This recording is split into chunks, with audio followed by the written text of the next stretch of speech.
Menendez planned all along. Taking out the G20 leaders will cripple capitalist governments across the world.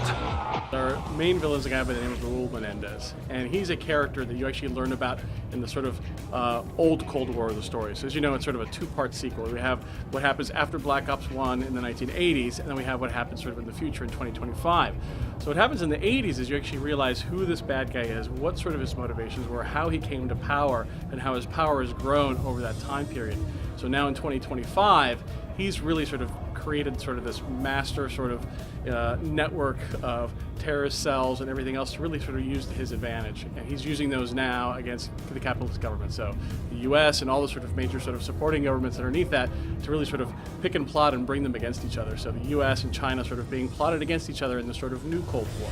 Typically, you'll have your soldiers. You know, we faced the Russians, we faced the Vietnamese, we faced the Germans. So this time, you actually have this sort of terrorist network that's there, but then you also have all these sort of robotics technologies. So you have quad rotors, you have claws, which are sort of those four-legged mechanized things. There's just be a lot more intelligence to the enemies and what they behave, and then all the way the superpower that they harness. So a lot more firepower, erratic types of movement. They're going to be on the ground, they're going to be in the air, they're really going to be everywhere. So that combined with enemies that are on the ground is going to really change the way you sort of engage with these guys. So we're also giving you new and unique weaponry to engage with those guys. So the sniper storm weapon, which you've seen, it allows you to see through walls, new sort of ways to sort of deploy grenades, and a lot of sort of the cool gadgets you get with sort of the moving to the future with Call of Duty. So I think when we set out to bring Call of Duty Black Ops to the future, one of it was really sort of what is our sort of area that we're going to play in. We didn't want to go super sci-fi and lasers and not make it feel real or plausible. I think with Call of Duty, we always want to make it feel like, oh, you know what, that actually could really happen. So a lot of sort of the technology that we have,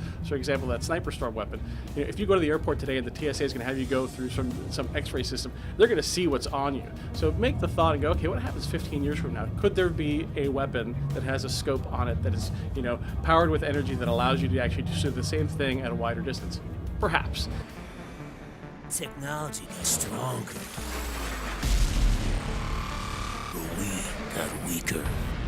Well, I think Call of Duty's blown up every other major city in the world, so I think our backyard, because Activision and Treyarch are here in Santa Monica, LA sort of just felt natural. I think for us, it's a landscape that we're very familiar with, and really, I thought from a creative storyline standpoint, was a pivotal location, I think, for the world. And sort of creating this sort of G20 summit here really allowed it to sort of play into the story really well. We don't want this to feel like it's a science fiction story. We want this to feel like it's a Call of Duty story. We want it to feel like, you know, this event could happen. I think when you look at a lot of the data and research that's coming out, so, you know, we're internet junkies, we're always looking at stuff, we're sharing stories with one another. The idea that our military could get hacked is plausible. Like, there's, you know, been viruses and all different kinds of things in military networks. There's all this kind of stuff that's happening all over the world with people, you know, hacking and doing different kinds of things. It is plausible that someone could steal the keys to our drones and use them against us. So your enemies actually also have technology to use against you. So you won't always be playing against human soldiers. They'll also bring in different types of artillery, different types of drones against you. So you need to be tactical. If they've got a giant claw going against you and you don't have one at your disposal, how are you going to engage it? You can set waypoints for your guys to flank, and then jump into a quad rotor and go around the other way. So you can literally be strategic on how you set up your different units to engage with other units. So it really sort of takes, like, Call of Duty's never really done this before, but really sort of an RTS sort of spin on the game.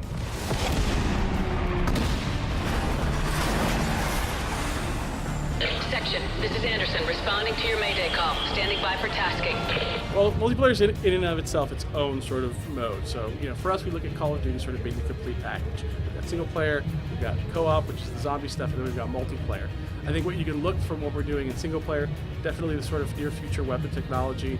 You know, I would imagine we're going to be using some sorts of, you know, quad rotors and drones within sort of maybe the MP system and the progression, but we're not really talking about that yet. But definitely huge innovations for multiplayer companies.